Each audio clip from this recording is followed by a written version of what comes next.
দেখেন আপনাকে অর্গানাইজ করতেই কীরকম কষ্ট হয়, তো পুরা দেশের আইন শৃঙ্খলা রক্ষা করতে যে কী পরিমাণ কষ্ট আপনার মনে হয় নিজেরও রিয়েলাইজ করেন।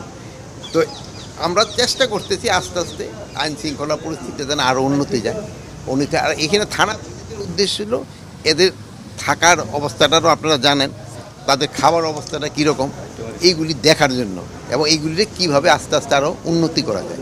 যেহেতু তাকে থেকে কাজ আদায় করতে হলে তাদের খাবারের দিক দিয়েও আমার খেয়াল রাখতে হবে, তাকে থাকার দিকেও খেয়াল রাখতে হবে। এইগুলির জন্য এখানে কিন্তু এই জন্যই কিন্তু এই ভিজিটটা করা।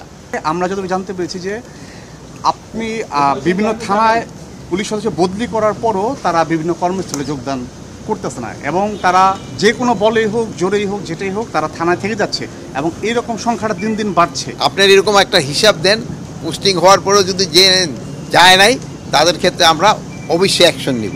আপনারা জানেন ঢাকায় প্রায় সবই নতুন। আপনি কোথা থেকে আসছেন?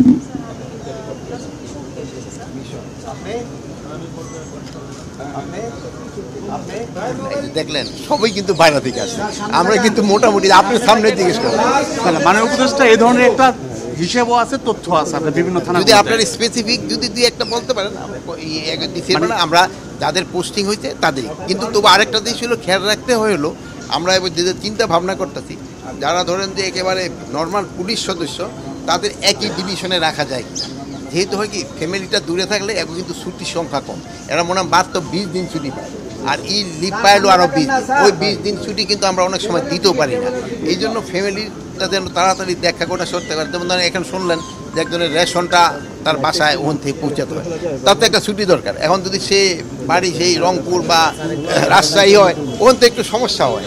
এই জন্য আমরা চেষ্টা করব নিচের লেভেলে যেন তাদের একটা ডিভিশন, যেমন ঢাকা ডিভিশন বা চিটাগাং ডিভিশন যে এলাকার ওখানে রাখা যায় কিনা, মানে একই ডিভিশনে রাখার চিন্তা ভাবনা করা হচ্ছে নিচের লেভেলে যারা মাননীয় উপদেষ্টা। আরেকটা বিষয় যেটা আসছে আপনি জানেন হয়তো যে কিছুক্ষণের মধ্যে একটা প্রতীকী লাঠি মিছিল করবে, যেটা হচ্ছে যে আওয়ামী লীগ কিংবা এর দোসর যারা বিভিন্ন সময় বিভিন্ন মিছিল করতেছে, এবং সেই ক্ষেত্রে পুলিশের যে ইনঅ্যাক্টিভ থাকার যে বিষয়টা, সেই প্রতিবাদে ছাত্র জনতা একটা লাঠি মিছিল করবে, উত্তরাতেই করবে।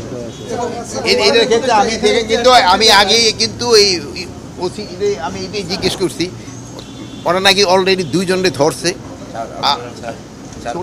আপনি কি মনে করেন পুলিশের এই ইনঅ্যাক্টিভনেস যেটা সেটা ঘটনাটা সত্য? যেহেতু মিছিল হয়েছে, এটা তো আর কোনো, এটার ভিতরে তো কারো কোনো সন্দেহ নেই। মিছিলটা যেন ভবিষ্যতে না হতে পারে এই জন্য পুলিশদের ইনস্ট্রাকশন দেওয়া হয়েছে, এবং যদি তারা এটাকে ভালোভাবে কন্ট্রোল না করতে পারে তাই তাদের বিরুদ্ধে ব্যবস্থা